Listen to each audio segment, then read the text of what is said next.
मित्रों सादर प्रणाम।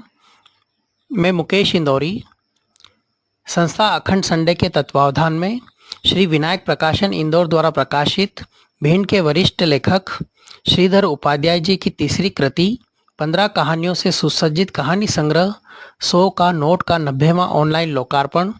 गुना से वरिष्ठ साहित्यकार डॉक्टर सतीश चतुर्वेदी, भिंड से वरिष्ठ साहित्यकार डॉक्टर सुखदेव सिंह सेंगर, उज्जैन से ख्यात संपादक डॉक्टर देवेंद्र जोशी जी, इंदौर से शिक्षाविद लेखिका श्रीमती पुष्पा प्रधान के आतिथ्य में आज दिनांक 7 अप्रैल रविवार को किया गया।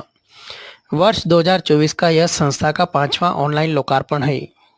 कार्यक्रम की शुरुआत दीप प्रज्वलन एवं सरस्वती वंदना के साथ की गई। इस अवसर पर डॉक्टर सतीश चतुर्वेदी ने कहा कि इस संग्रह की कहानियां किस्सागोई पद्धति की कहानियां हैं जो पारिवारिक जीवन मूल्यों को स्थापित करती हैं।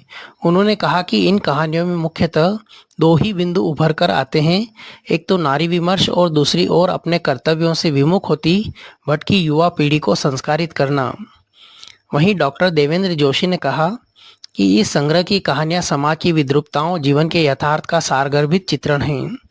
वर्तमान संस्कारहीन निराशावादी दौर में संस्कारात्मक आदर्शवाद की पृष्ठभूमि पर लिखी गई ये कहानियां नैतिक मूल्यों को स्थापित करती हुई अपने समय से साक्षात्कार कराती हैं। डॉक्टर सुखदेव सिंह सेंगर ने कहा कि ये कहानियां समस्याओं को चित्रित करने के साथ उनके समाधान भी देती हैं। उन्होंने कहा कि जैसा विचार, सहयोग और व्यवहार हम अपनी संतति और अन्यों के साथ करेंगे, वही हमारी संस्कृति को जीवंत बनाए रखने में मददगार होगा। चर्चाकार पुष्पा प्रधान ने कहा कि लेखक श्रीधर उपाध्याय जी ने 89 की उम्र के इस पड़ाव पर भी अपनी लेखनी को गति देकर इस कहानी संकलन को साकार रूप प्रदान किया है, जो कि प्रणम्य है। इस संग्रह की कहानियां मर्मस्पर्शी हैं, जिनमें सरल शब्दों में जीवन जीने के संदेशों का समावेश है। संयोजक मुकेश इंदौरी ने कहा कि इस संग्रह में 15 कहानियां संकलित हैं जो सकारात्मक चिंतन के साथ रची गई हैं। इन कहानियों में जीवन की विसंगतियों में ही रास्ते की तलाश, अर्थहीन जीवन को अर्थ देने की कोशिश की गई है। संचालन मुकेश इंदौरी ने किया। इस अवसर पर देश विदेश के जाने माने कई साहित्यकार ऑनलाइन उपस्थित थे। बहुत बहुत शुक्रिया। मुकेश इंदौरी।